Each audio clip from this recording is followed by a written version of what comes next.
we'll let you in. All right, well, we've come to the time in the evening where I'd love to introduce to you Kate VanderVoort, so of Social Mediology.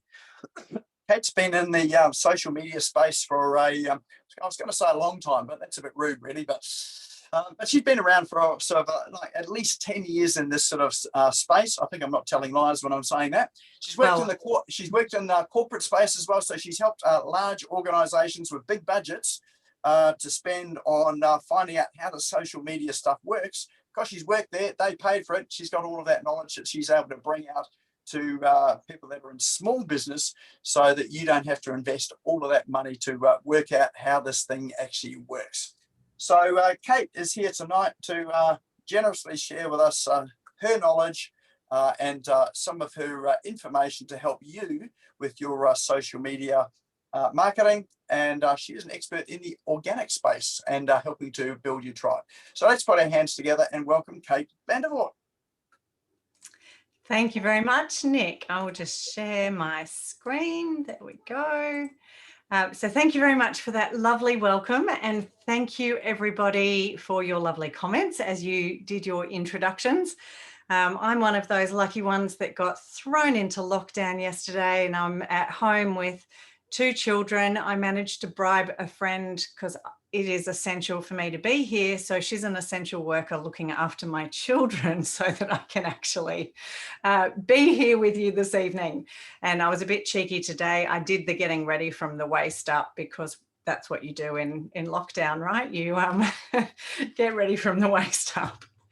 Anyway, I want to share with you tonight, it's really interesting because, as Nick said, I've been running my company for 12 years now, and the principles that I used to teach 12 years ago are still in many ways just as important today.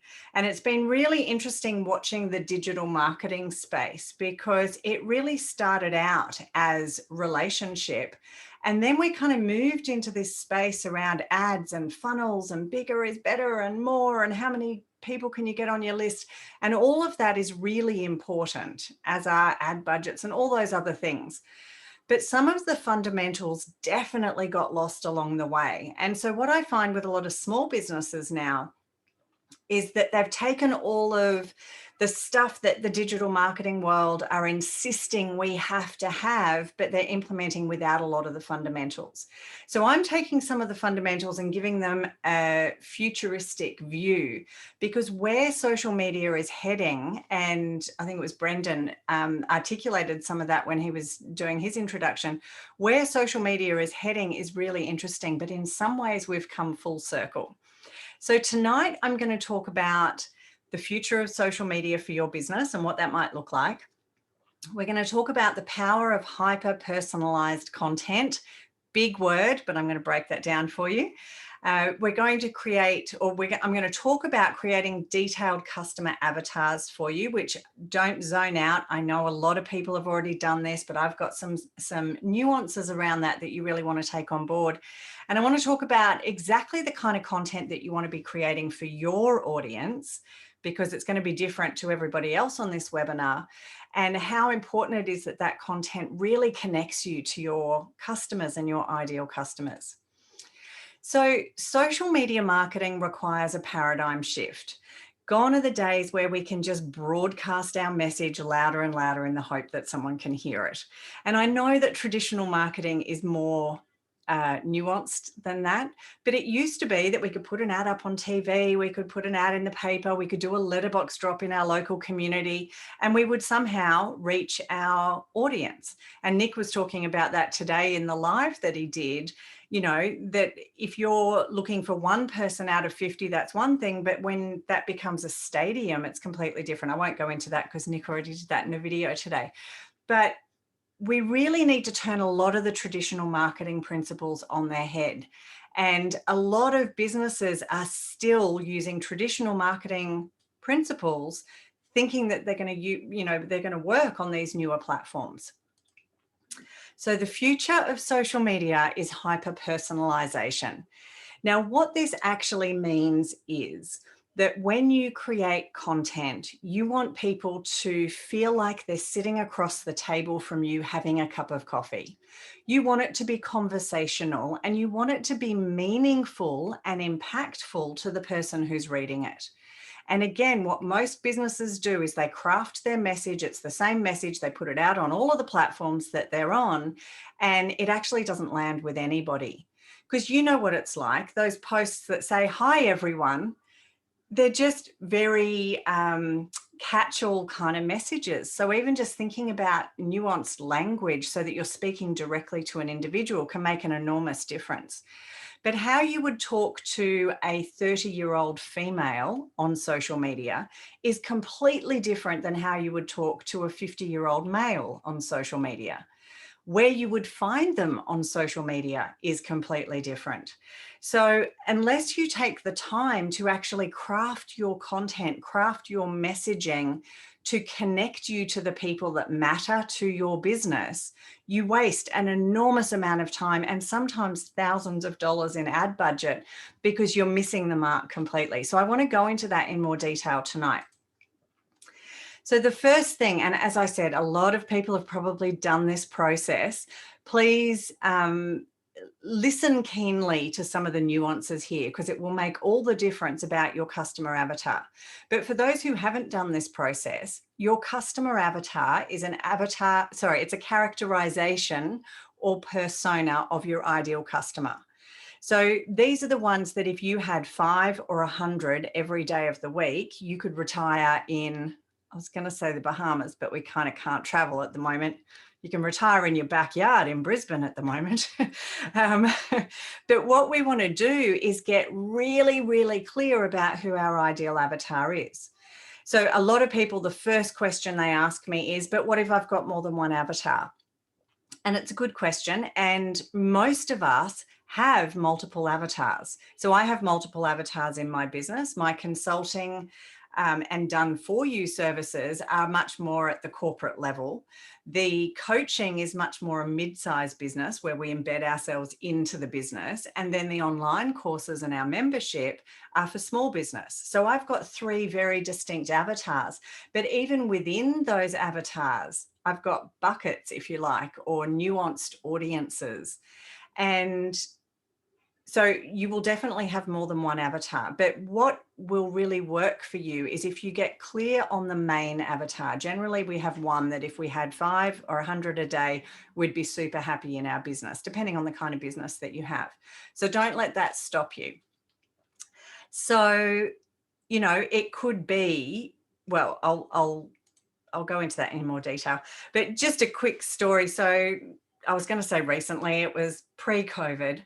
I was at an expo. It was a local business expo. And it was one of those ones where, there's the huge expo hall that's got all of the different businesses. And I was speaking in the conference room. And I always like to go around and see who's who and who's around just so that I can tailor the content to the people who are present.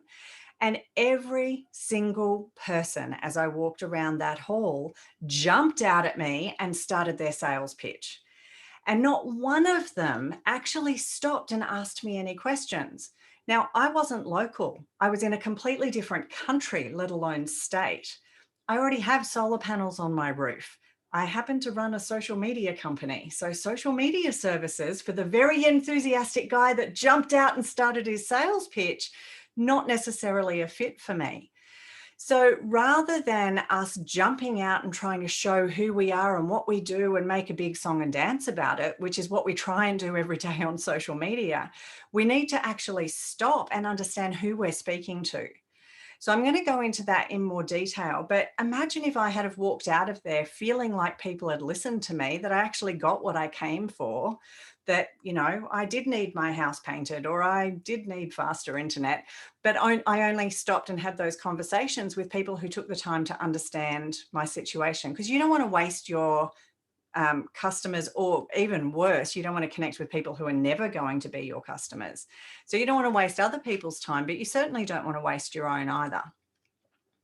So what I really encourage you to do, and I'm going to give you a link to this because I'm very excited. We haven't yet launched it. It's in beta mode, but we've created an avatar generator.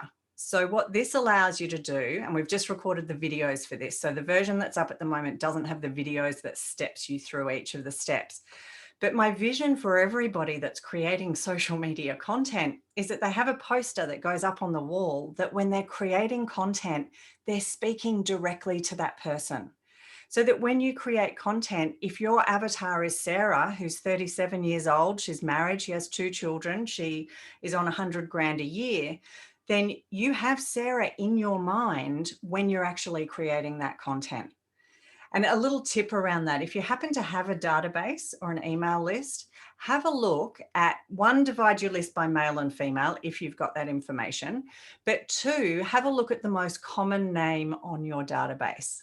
Unfortunately, since COVID, my most common name is no longer that popular, but Karen is the most popular name on our database. So I still have an avatar called Karen. I look at her a little differently now, but she's not your typical, she's not your COVID Karen, she's just Karen. So when you're creating your content, if you've got a visual image, and this will step you through their values, their motivations, their interests, their challenges, all of the things that we're about to talk about tonight. This will step you through it, and then we email you a PDF poster that you can put up on your wall so that you can start personalizing your content. So the next thing, once you understand who you're speaking to, is what's the problem or challenge or frustration that you help them to solve. And again, this is something lots of people talk about in digital marketing, and lots of you have probably thought about this. But what a lot of people do is they take the surface level problem. And generally there is another problem, a deeper problem sitting underneath, that if you can articulate that, and if you can solve those challenges in your content, then you start to get a really different result. Because ideally you want somebody to feel like you're speaking directly to them, which I've already talked about, but you want them to feel like you empathize with them, that you're knowledgeable, that you know what is going on for them so much that they go, of course I want to do business with this person because they truly understand me. And there are some strategies that we teach. In fact, I think I've got a slide about it, so I'll come back to that in a moment. But there are some strategies that we teach around how you do that. So your customers, your clients, your referral sources, any key stakeholders in your business lead you to more people like them. So I'm a 40-ish, won't be able to say that for too much longer, 40-ish year old woman who lives in North Brisbane. I'm a single mum with 2 kids. I run my own business. I grew up in Sydney and spent most of my working life in Sydney prior to moving here. I'm very passionate about startups and entrepreneurship and innovation and change makers. So if I'm in any way, shape or form your ideal avatar, I am connected to hundreds of people just like me. If you have kids who are 5 and, if your avatar, has kids who are 5 and 7, I'm connected to hundreds of mothers through daycare and school and dance and gymnastics and all the other ridiculous number of things that we do for our children. Love them dearly. And they've stayed outside of the office so far, so I still love them. But if they are, if I'm in any way, shape or form your avatar, and you deliver content to me that is interesting, engaging, inspirational, educational, entertaining, I'm going to share that. And I'm going to share that with my network who are just like me. So your current best customers lead you to your next best customers. So connecting with them in a meaningful way on social media is how you get that organic reach. And ultimately, that's how you build community. Because when my friends also like your page or interact with your business, that helps the algorithm. It's all based on weight, relevancy, affinity, all those things. And so the more people that you get who are actually connected to each other as well, the better that is for your content if they start engaging with you.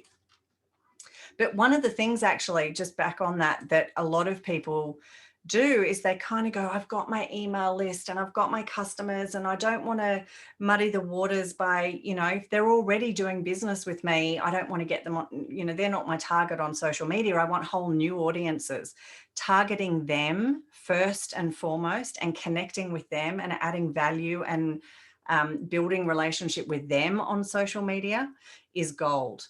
And we'll talk a bit more about some of the other nuances of that as we go on. But social media opens the windows and the doors on your business, into your business, and it allows you to tell your story. So many small businesses set up their social media profiles. They set it up like a shop front. It looks beautiful. They invite people to the front door and they never let them in. And people are not there to connect with your door or the shingle or the number out the front or the beautiful paint color that you used on the front door. They're there to connect with the people inside the business. So you want to open the windows and the doors, really let people in. I'm in this small room that normally I have the door open. I'm just going to turn the aircon down. So, you know, by letting them in and showing them behind the scenes, who are you? How do you do what you do? Where do you do it? I'm doing it in an office right now, but the door's closed, so it's not my usual working environment. Who do you do it with? You know, really show them, break down any complicated concepts. What inspires you? What made you start your business? What inspires you to get out of bed every day and serve your ideal customer? That's what people want to hear from you. So the more that you can open the doors and the windows and let people in, welcome people in, the more effective your social media will be, and the more you'll build community around your business. Because people buy from those that they know, like, and trust. We've all heard this 100 times. But with what I've just said, if you truly understand your avatar, you know their pain points, their challenges, their problems. You serve them through your content on social media. They lead you to more people. All of that is developing that credibility, that trust. And people absolutely will choose you over others if you take the time to do that. And if you take the time to really know them, and I'm going to talk about some strategies on how to do that, then you fast track that process. So I'm going to give you some of those strategies so that you don't have to spend as long as I did figuring that out. So you want to get your brand out of the middle of the conversation. Now, I don't devalue branding. Branding is really important, and we've generally all spent a whole lot of time, money, effort in developing a brand. And I understand that your brand is what differentiates you from others in the marketplace. However, unbranded content travels far further than branded content does. And so you want to consider when you're creating your content where you're going to put your logo. You don't need to whack your logo on every piece of content that you're sharing. In fact, there's really good reasons not to for the majority of your content. You know, you want it on your key marketing messages. You want it on things that potentially are your intellectual property. But a great example of this, I did some work with a tech company a few years ago, and they brought me in on a 3-month contract to set up a Facebook group to support their customer service team. They had a very traditional customer service model where customer support, so this is when people had tech issues, problems with the devices, they would actually get them to ring up, stay on hold. Do you remember those days when we actually used to stay on hold for tech support? Still happens if you're trying to change flights at the moment. But they would literally stay on hold. They could never get their questions answered, even though people were sitting in the same room. It was a bit of a disaster. So we set up this Facebook group. We told all of their customers, people joined. In fact, people joined at a much greater rate than anyone thought was going to, including me. And the group went really well. And I stuck around for a couple of months. We launched the group, stuck around, bedded down all of the systems and processes to really help that happen. It was it's a lot of the work that I do is kind of the culture change that has to happen in companies and businesses to adopt new technology. Because often things are done the way they're done because they've always been done that way. And sometimes these new platforms can really challenge that. But about 6 months later, I got a phone call from the head of customer service. And he said, Kate, it's Matt. I've just come out of a senior management meeting and none of the managers are very happy with you at the moment. And I was like, oh my goodness, not the kind of phone call you like to get, certainly not one I get often, thankfully. And I said, Matt, what's the problem? Things were going so well. And he said, well, the problem is our customers are answering each other's questions before our staff have an opportunity to answer the questions. So I paused for a moment and I thought, gee, as Nick's doing the thumbs up, what a great problem to have. And there was some more education to be had, but how amazing that their customers care enough about the product and the brand that they actually will help each other out. Now, don't get me wrong, timeliness is important, accuracy of information is important. So the staff absolutely have a role to play, but imagine the time that gets freed up when people help each other. Now, that's when you really start to see community that happens on social media, and you'll start to see it on your profiles if you don't already. The kind of note where you see that, the kind of little flag that you see that that's starting to happen is when you post and people, when they're responding, actually start talking to each other, not just to you as the business. And that's when you really start to get more community, because you don't just want this to be you one-on-one with all of these different people. You want community. You want them connected to each other. I think it was Peter who was saying at the beginning, and I'm going to butcher your words a little bit, Peter, but people are searching for meaning and purpose and connection at the moment, but they want it in a meaningful way, not this kind of glib, just sharing stuff for the sake of sharing it. So that's how you start to build that community, is when you're truly serving them, but they also connect with each other.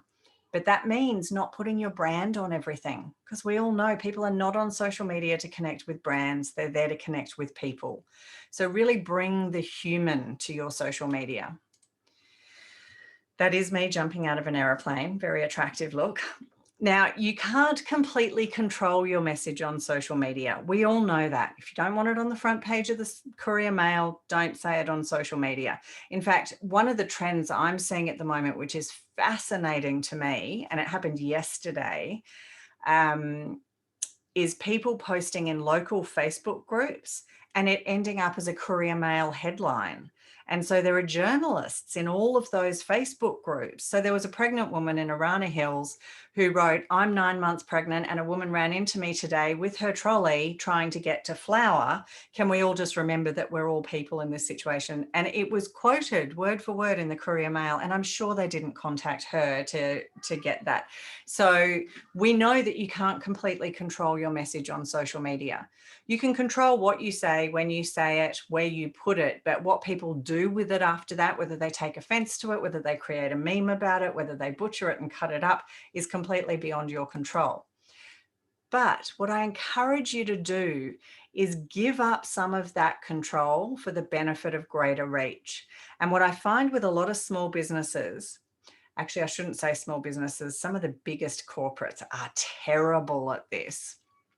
They're so busy controlling what happens on social media or attempting to control that nothing happens.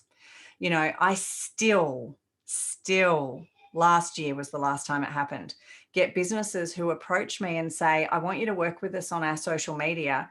We love what you do. You get results. We want to build that community, but we have to turn off comments on our page because we just don't have time to respond to them." This is my response. And I send them somewhere else because I'm not a good fit for those people. So some of the other ways that this plays out is intellectual property. A lot of small businesses, coaches in particular, authors can be really funny about sharing too much on social media. They're worried that if they give everything away for free, that no one will buy from them. And the opposite is actually true. The more generous you are with what you know, you get the opportunity to demonstrate your knowledge, your credibility. You develop that know, like, and trust factor in a way that nothing else can. Ads and funnels are just ads and funnels. It's you authentically sharing who you are and being generous with who you are and what you know is what will work for you on social media. But sometimes it does require us to let go of some control and be willing to let things go outside of what we can control.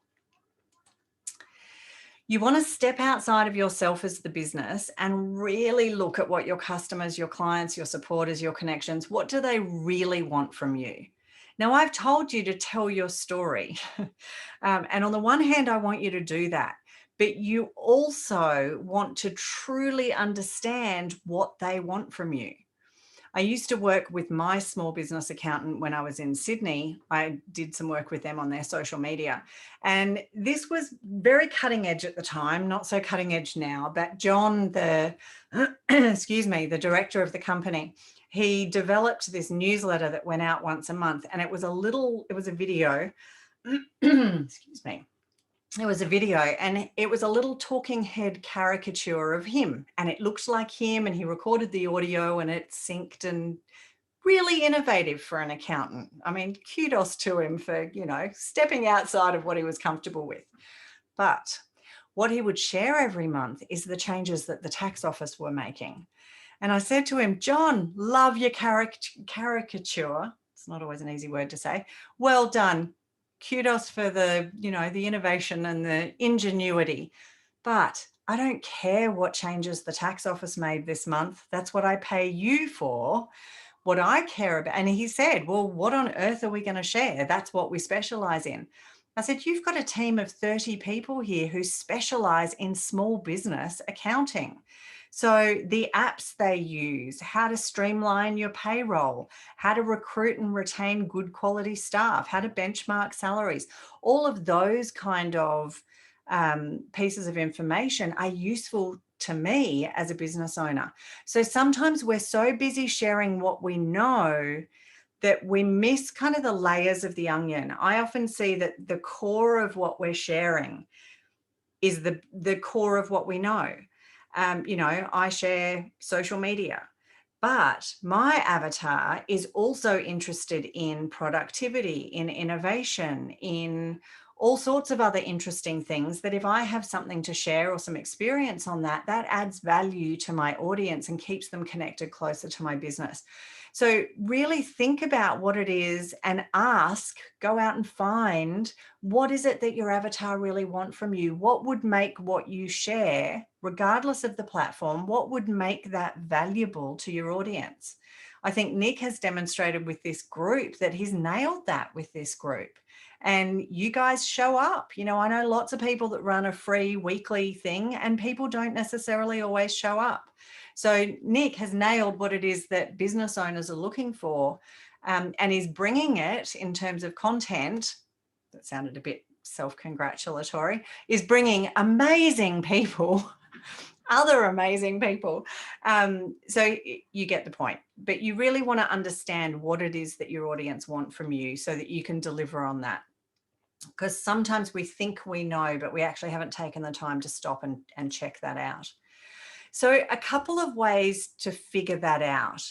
I don't think I did a slide on this, but I normally talk about a 1 in 5 marketing to value ratio. So one piece of marketing content requires about 4 pieces of content, at least 4 pieces of content that add value, inspire, engage, entertain.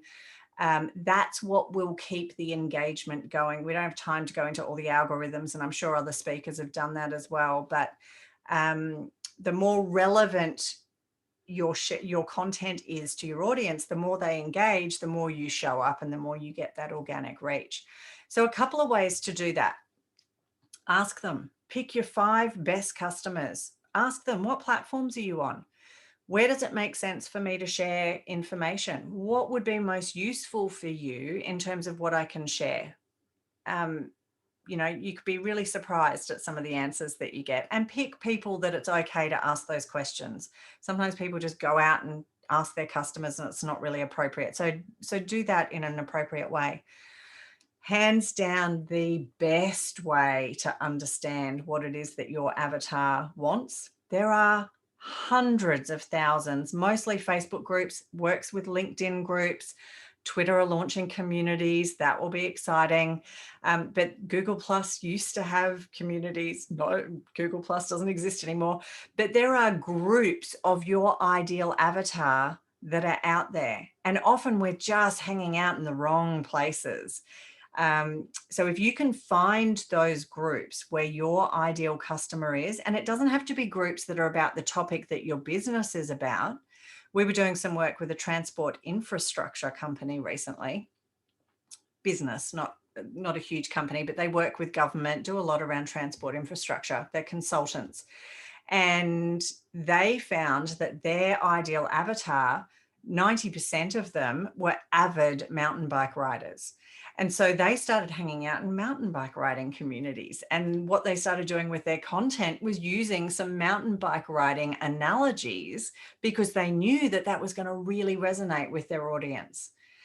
One of the other, this is digressing, but one of the other tips that I gave them that they've really effectively implemented is after every meeting, you know, they go into the CBD and they go up into the big corporate towers. As soon as they've finished their big meetings, they come down, they sit in the cafe downstairs, they turn on rev.com or an audio recorder, and they debrief their meeting. And they've got a series of questions that they just have a conversation about, and then they flick that recording off to their VA, who goes and writes a blog post about it. And so it's things like the highlights of what happened in their meeting, any wisdom that was shared by the stakeholders, etc. And they obviously don't disclose clients as they're doing that, but the content that they're sharing is really relevant to other people, like their current customers and clients. We do a process called a topic blowout in our courses and with our clients. So this is, you want to come up with what are the 8-10 topics that your avatar are searching for. So not how you describe your business, but what are they searching for? And again, what a lot of businesses do is they create content from the solution perspective. And when people are looking for your business, they're in the problem mode. So for some businesses, the language between problem and solution is actually really different. So you want to do the research and look at what it is that your audience are looking for or searching for when they're in that pain point, in that challenge or problem or frustration. And then with those 8 or 10 topics, if you create 10 headlines under each of them, and there are some great tools, I'm sure Nick's shared lots of headline tools and those sorts of things. There are some great tools that are out there around that. Co-Schedule, I've got an excellent one, Nick, if you haven't shared that one. It's called Headline Analyzer, and it analyzes a headline, and it talks about sentiment, talks about power words, talks about whether your headline's too long, too short, whether the keywords are in the right place. So that's a great tool that we often use. But then you will have then 100 topics. And so when you need to start creating content, you just go and pick those topics. Oh, now the Facebook groups, I didn't finish on that. So sorry, I somehow distracted myself. Not uncommon at the moment. So Facebook groups, go and find the Facebook groups where your avatar hang out. And this strategy is not for you to go in and pitch yourself, not to sell your goods, your products, your services, not to peddle your wares. This strategy is solely about taking those keywords that I just talked about, popping them into the search bar in the group, and look at what questions, comments, challenges people are sharing in those groups. People share they spew all over the place. Women in particular, if your avatar's men, it can be a little bit different. Women are really, really good at asking for help. And so, well, not all women, but a lot of women are really good at asking for help. And they go into these groups and they say, help, this is my challenge. This is the issue that I'm having. Please help me. And if you actually click down into the comments, people often add their own nuances. And what you want to do is take their actual language. So when there's a much more complicated process, I've done a lot of training with Ryan Levesque and the ASK method. So if you're interested in going into this in a much deeper way, his book called Ask, and then he's also recently released one called Choose, which is more about choosing your market before this step. But Ask is all about asking that question. What is the single biggest challenge, problem, or frustration that you have about X? And articulating that X is really important, but you want to get 200 responses to that so that you can analyze the language and actually use the language in your content. If you actually use the language, so where I was going with that was the language that was used repeatedly with my avatar for the online courses and the community that we run. the words that people were using was struggle and overwhelm. I would never have used those words in my marketing, ever. They're not words that I particularly resonate with, but my avatar do. They tend to be people over 40 who are struggling to get their head around social media and really understand how it works. And so struggle and overwhelm were words that consistently came up.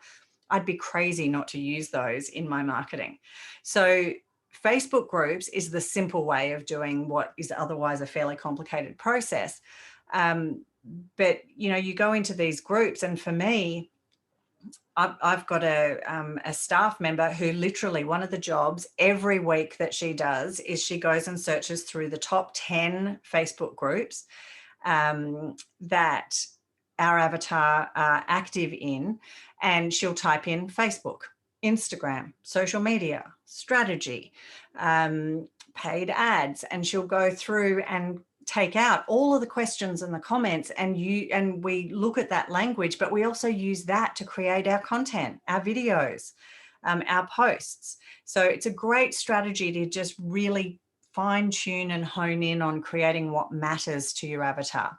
And then there's another, are you familiar with Answer the Public, Nick? Another great tool where you can type in those keywords and it'll give you sentences and headlines and suggestions of content around those keywords.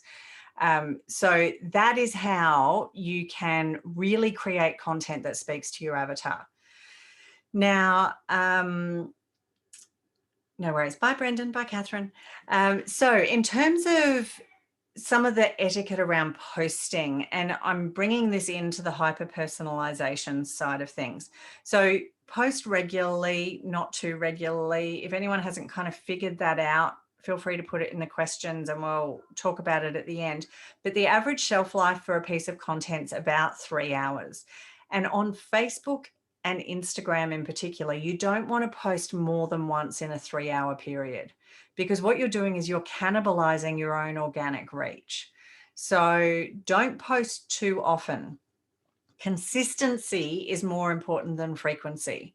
You know, the reality is you can schedule on Facebook and Instagram. If you're not using Creator Studio, get onto Creator Studio. It's created by Facebook. Facebook is full of bugs at the moment. And generally, the quickest way to get past all of the horrible bugs that are there is to use Creator Studio. But you can schedule. And so there's no need ever to post 3 things all at once. I still see people doing that. And I'm sure it's only because they don't know any better, but who just share, you know, a block of things all at once because they've found them and want to share them. Schedule that out. But you are much better off posting 5 times a week consistently than posting 10 times one week, once the next week, 3 times the next week. Facebook is looking for you to be consistent. All of the other platforms also have their own algorithms, and so this applies to all of them, but Facebook in particular. This is the part about hyper-personalisation that most people miss completely. Time of day matters. And I'm not just talking about the statistics that you can see in these platforms that tells you when your audience is online. Think about what they're doing. If your audience, your avatar, is a single mum of 2 young kids, don't be sharing stuff on Facebook between 4 p.m. and 8 p.m. because I ain't sitting around on Facebook. I'm doing dinner, bath, bed, then more dinner generally, then more kisses and hugs and every other thing they want before they go to sleep. So putting yourself in my shoes, really understanding what I'm doing, means that you can post at the time of day that is going to best work for me, your audience. Even more than that, if you think about what they're doing at that time of day and you mention that in your content. So, you know, if you were to share something at school pickup time, I don't actually pick my kids up at school pickup time. I pick them up from after school care because who can finish work at 2:30 in the afternoon? But if you've got mums sitting around at 2:45 for school pickup, put that into your post, you know, sitting around waiting for school pickup. You know, what do you do during your time when that's happening? I'm making it up. But equally, if your avatar works 9 to 5, during work hours is probably not when you're going to catch them at their best in terms of buying mode. So you might share something at 8 o'clock at night when they're sitting down on the couch with a glass of wine watching Married at First Sight. But you wouldn't want to share something that's really heady or business focused because they're sitting down enjoying maths with a glass of wine. So really think about what your avatar is doing when you're scheduling your content, and even, work that into your content so that it feels even more personal at that time. We all know this. It's not about numbers. It's about quality relationships, conversation, and engagement. Used to just be about engagement. Now all of the algorithms, they're not just looking at engagement, they're looking for conversation.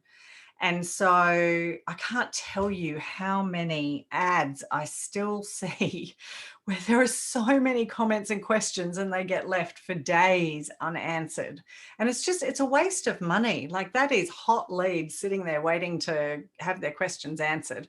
So conversation is key. And it also really gives the algorithms a flag that you're present and you're engaged. I'm not going to go on about that because we're running out of time. You want to create content that evokes an emotive response. You know what it's like. You're scrolling through any feed. The things that make you stop are the things that make you feel something. You feel happy, sad, inspired, outraged, all those keyboard warriors, so many of them at the moment. So when you're creating your content, think about how the person on the other end is going to feel when they're reading that, and work that in. Buy my stuff just doesn't work on social media anymore. It used to, believe it or not. 12 years ago, you could pretty much say buy my stuff and people would. It was great. Much easier. You want to show, not shout. I'll give you an example about this because it articulates it better than I will. We do some work with a not-for-profit in New South Wales. They run a retreat centre. They run programs Monday to Friday, and on the weekends they hire out their beautiful centre for other organisations. So that might be corporates doing leadership retreats or meditation, yoga, kind of like-minded groups. And what they used to do was say, we're available for venue hire. It's $130 a night per person. We have a chef on site who cooks, et cetera, et cetera. And they literally just talked about the venue hire. Now what they do is on a Friday afternoon, they might do a post that says, welcome to the, I'm making this up, but welcome to the Westpac leadership team who are arriving this afternoon. Sue's in the kitchen cooking a hearty organic pumpkin soup. The trees are all turning as autumn's arrived. The fireplace is on because it's a little chilly at night, and we're really looking forward to having you here for the weekend. And that just paints a different picture. You can see yourself in that. You can go, oh, hearty organic pumpkin soup by the fire. Yes, please. Not so much sitting in Brisbane right now, but yes, please. So you want to show what you do. Tell a story. Donald Miller and Story Brand is a fantastic book around how do you invite people into the story. But what a lot of us do as businesses is we make ourselves the hero in the journey. And Donald Miller talks about our client being the hero or our customer being the hero. And we're just there as a guide to walk them, help them along their journey. So we want to tell a story that paints a picture that has room for our avatar to see themselves in. Sometimes if we're so busy saying who we are and what we're doing, it doesn't leave space for anyone to kind of step into that. So really show who you are, what you do, why you do it, where you do it, who you do it with. Now, social media conversations are happening on the public stage for the world to see. We know that, but this has another nuance to it. And that is, I still see so many small businesses, when someone asks a question, they implement traditional sales tactics and they try and take that conversation offline as quickly as possible. The number of times that I see people ask a question and the page says, particularly on Facebook, but the page or on LinkedIn, says, hey, send me a private message and I'll give you a call. They don't want to give you a call. If they wanted to talk to you on the phone, they would have picked up the phone and called you. What they want is an answer to their question on Facebook. And that does two things. One, not just Facebook, any of the platforms. One, it tells the algorithms that you are there and you're responsive and you respond. But 2, it actually gives you the opportunity to influence other people that see that conversation. Because if you take that conversation offline and I say, Nick, sure, send me a private message, I'll give you a call and talk to you about your social media, then I miss the opportunity to influence anyone else who might have also be asking the same question or be interested in what it is that Nick's asked.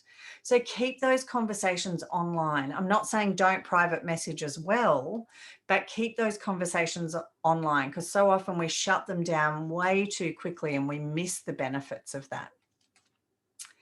What others say about you is far more important than what you say about yourself.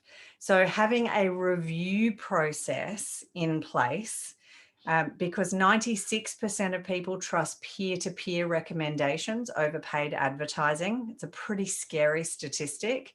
If you can get others talking about you instead of talking about yourself, that's the gold. And there are so many different ways of doing that. We definitely don't have time to go into it tonight. But we always suggest that you think about when is the peak of people's experience with your business, and make sure that you have a system or process in place that invites people to leave you a review at that time. Google My Business is much more important than it used to be. You know, reviews on Google, really important. Reviews on Facebook. A lot of people lost their reviews for a while there with the new transition to the new page experience. Hopefully they've come back for everybody. As far as I know, most of them have come back. But we do all sorts of things like create digital ambassador programs. And I'm not talking your paid influencers. I'm talking these are micro influencers. These are your customers who are highly active on social media. And for local businesses, Facebook groups, if you can get people talking about you in local Facebook groups, literally can make or break businesses. The guy that mows my lawns, he literally says, I do nothing, Kate, because you tag me every time somebody asks about a recommendation for lawn mowing. He said, I'm full because you tag me all the time. So finding those people and not rewarding them in terms of bribing them to do that, but finding a way that you can make it a win-win for them as well. We've had some really great success doing that with some businesses. So in closing, if you truly understand your customer avatar and you know what their problems, challenges, frustrations, or pain points are, you deliver content that addresses those challenges. You then surprise, delight, and entertain around that so that you keep people engaged. That is what leads people to action, to becoming a customer with you. So that hyper-personalized, people feeling like you're connecting with them as a human being is what will generate those leads. And it sounds like a lot of work. The reality is it is now. As Nick said, if you've got big ad budgets, I think he said that on the live video today, but if you've got big ad budgets, you can pay to see the people, you know, to get in front of the people that you want. But this kind of marketing and this creating a community and creating relationship is going to give you a much deeper connection than a Facebook ad will. So for those who are dedicated to doing this, this literally can be the difference in your social media. And some people are creating great content. It's just not being seen by anyone because they've missed some of these pieces along the way. So I know we don't have a huge amount of time. I'm very happy to answer any questions. Deborah, sorry, what was that Facebook thing Kate said? Create a... Sorry, Deborah. Studio, so I've dropped that into chat. Okay. So it's creators. Yes, good. Thank you, Nick. You've sorted that one for me. So yes, are there any other questions that people have? Feel free to unmute yourself and ask away, or just drop it into chat.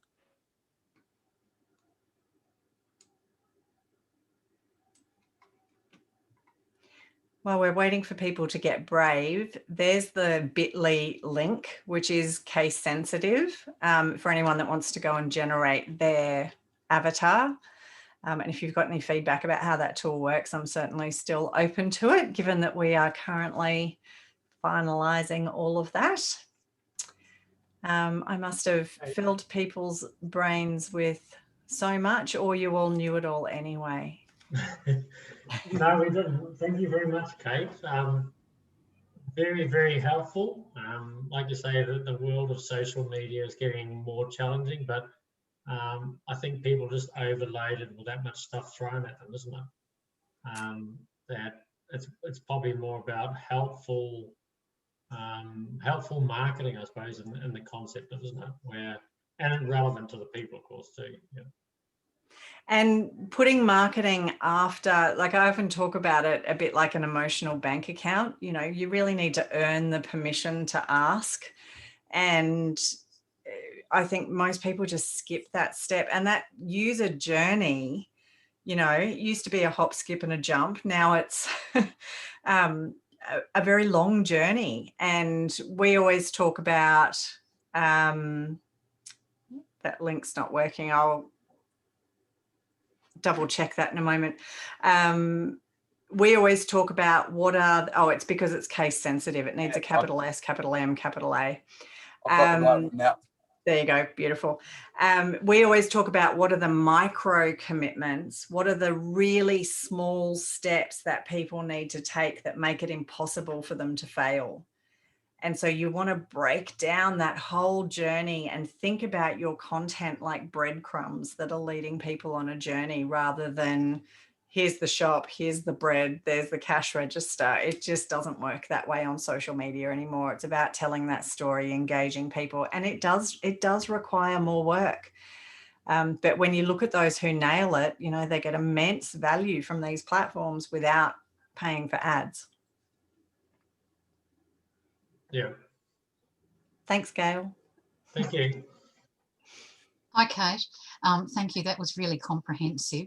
I've got multiple avatars, so I've got to think really carefully how I can create content that's going to capture them. The other thing is that I've heard that for people to actually engage with your business, sometimes they need to see your message like 7 to 11 times before it to really sink in, and they want to engage with you and proceed to end up becoming a customer. So for me, that's still being very careful with how to plan the content. So you're trying to get similar messages across without saying exactly the same thing 7 to 11 times. And that's the thing, like I see content as a bit of a patchwork quilt. And, you know, again, like the coaching clients that I have, they say, oh, we've got one person who's responsible for social media, you go work with them. It's like, okay. And if you actually looked at it from a whole of business perspective and tell the story through lots of different lenses and engage, you know, for people who are in their business and it's just you, there might be referrers and customers and other people that contribute to that content as well. User generated content is really important if you're, so that you're encouraging your communities to generate that content. What kind of business have you got, Annie? I'm a bit unusual. I'm an animal communicator and an animal medium. Oh. So I have conversations with animals who are living and in spirit. Yeah, that's perfect. I need to find customers who are open to having a conversation, or me having a conversation with their animals. So not everyone is open to that. So I've spent a lot of time trying to get more exposure on podcasts and international summits and things, so that people actually know that communication and mediumship are a genuine service, so that people know it can help with their problem. And, you know, when you find those raving fans, when you help people for whom you create that transformation and it changes things for them or gives them peace and comfort where they didn't have that, they're the people that you really want to find a way to tell their story through their eyes. I'll give you guys a really big gold nugget that I've only shared with my closed membership so far. There is an amazing app. Sorry, Nick, I think I've shared more than 5 today. There is an amazing app, which is relatively new from Typeform, called Video Ask. Have you come across that, Nick?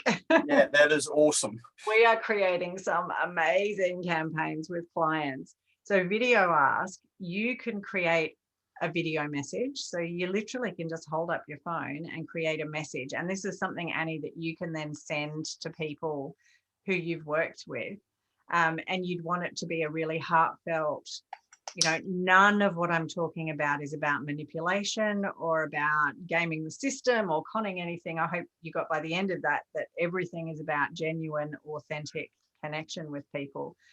But in this video, you can say to them, and you would need to find your own words, but something along the lines of, I really enjoyed spending time with you today. I hope that you found some peace and comfort from our conversation. I find that it can really help if you record your own reflections about our session today. I would love you to turn your phone on yourself and press the record button. And it literally, this app makes that super easy so that they just turn the phone around. And you could say, Annie, just tell me in a couple of sentences or for a couple of minutes, what did today mean for you? I would love to hear that from you. And you would never, ever use that without permission, ever. But you could, in some cases, either go back to them and say, hey, I loved what you said. How would you feel about me sharing that? I'll cut out your name, or I'll change, if you need to change that. Or you set it up in the video and say, people are often a bit dubious about using my services, but when they hear from people like you who've really experienced it, it can make all the difference. So if you're willing, I'd love to hear from you. And if you're willing, to let me share that, then that would be really useful too. And then, some of the campaigns we've done, particularly if you gamify it or run a competition, and I'm not saying this is appropriate for you, Annie, but they've received hundreds of video responses from their customers. And that is, you can't pay for that kind of marketing. That's hundreds of videos that you can then use in your socials and on your websites. So that might be useful as well. Thank you for that. No worries. Awesome. Aware that we're at 7:30. Yeah, no, that's good. Oh, that's been incredible, actually, Kate. There's some real nuggets of information in there. A couple of things. One is that it's confirmed that I'm doing some of the right things, so that's a relief. Of course you are. And the other thing too is that I get a lot of questions from people that, or more comments where they say, well, social media is just not working anymore. In fact, I had a couple today. Social media is just not working anymore. And my response had been, well, that's because you've got to put some more work into it because the game's now changed. And so you've really just confirmed that that's exactly what's been happening. It's funny because it's what I've been doing and teaching for 12 years, but yes, it's it's more relevant now than it ever has been. Absolutely, yeah. Well, do you want to flick off the screen share and we'll move to, we've actually got a prize draw today as well too. So first of all, let's put our hands together and give a big thank you to Kate. It was a awesome evening tonight. And we do have a door prize as well. So do you want to tell us about that? Sure. So I've put up a door prize tonight of our social media boot camp, which is a 4-week course that covers what we've been doing today, but in a lot more detail. That's normally $4.97. And I'm giving the same person a year in our social media success circle. And our social media success circle, we have a content sprint every month, which is a 90-minute working webinar where we map out your whole month's worth of content. We do a Facebook and Instagram update every month and a hot seat coaching. And we do a success session where I bring in an expert around a particular topic, or we do accountability check-ins and see how people are going. We do annual strategy, quarterly action plans, all of that. So it's really about supporting people day to day in their business with their social media. So that whole package is, I don't know, it's $2,500 or something. So I'd love to gift that to someone tonight. Awesome. I want to win that one. Who wants that one? Put up your hand if that's you. That's perfect. All right. So we have a special way of drawing this, as we do. We have the wheel of names. All of your names are in there, and we do have some conditions for winning this as well. And well, only one. You just have to be here. So if you left the room and you win, well, we pass on to the next person. All right. Well, let's go and spin the wheel. And a virtual drum roll, please. And the winner is Catherine. Catherine has left the room. Unfortunately, she had to duck away a little bit earlier. I'll let her know, and then she'll stay next time. All right, let's redraw it. This is a very cool way of drawing a lucky door prize. And we have David Fisher. Are you here? Yes. David, look at that smile and the thumbs up there. Awesome. That is fantastic. Oh, well, that's certainly a very good prize for you, David, particularly because you've got your video business and you're sort of a new business in this area as well too. So I'm very excited. Very excited. Yeah. Excellent. Well, I'm excited about that too, David, because I've got some interesting. I'm needing a couple of other video people in some of what we're doing. So well done. That's excellent. And we only live down the road. Well, I'm in Brisbane too, just down in Logan, just below Bentley. So we're all locked up at the moment, aren't we? That's right. Excellent. What, mate? All right, I'm just going to start coughing now since my microphone's come on. But Dave, if you drop your details into to Kate in chat, you can find her there, and just share your details there, and you can organise amongst yourselves how to organise that. Kate, to anyone wants to get in touch with you, what's the best way to get in touch with you? Facebook, Social Mediology, or connect on LinkedIn, otherwise socialmediology.com.au, although the Muppet that messed up my website means we've gone back to the old version and we're back at square one. Right. I'm going to go buy that fabulous tool that's going to write my website for me. There you go. It'll do it in a couple of days for you. Beautiful. Excellent. All right. Well, thanks very much, Kate, for everything tonight and sharing tonight. Thanks, everyone, for Thanks tuning for having me, Nick. Just a couple of announcements. We do have office hours tomorrow. So at 10 o'clock tomorrow morning, Australian Eastern Standard Time, you're welcome to join that. It's a no agenda, no speaker. Come and hang out, have a cup of coffee, glass of wine, whatever, at 10 o'clock in the morning. Ready to chat about online business. So if you've got a question or you've got, you want to talk about something, out of tonight, it's a great place to share with other like-minded people too. And then obviously next week we have the session again, and in fact will be me next time. It was supposed to be me this time, but my voice went, so that's why Kate is here. So thank you for stepping in, Kate. And if you want to see this again, it will be up on YouTube, on the YouTube channel. So just go and search Smash Go YouTube channel. Actually, it's in chat now as well. Go and subscribe to the channel and you'll get a notification when that goes up. It'll be up sometime by the end of tomorrow, depending on how we go with our editing there.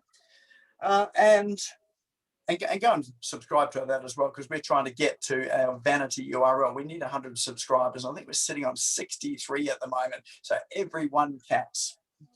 All right. Well, look, thanks again, everyone, for coming tonight. Thanks, Kate, for sharing with us, and look forward to either seeing you tomorrow or seeing you again next week. Go and have a great week. Okay, thanks, Nick. Thank you. Bye, everyone. Thanks, Kate. Thanks, Nick. See you soon. Thanks, everyone. Have a good night. Take care. See you later.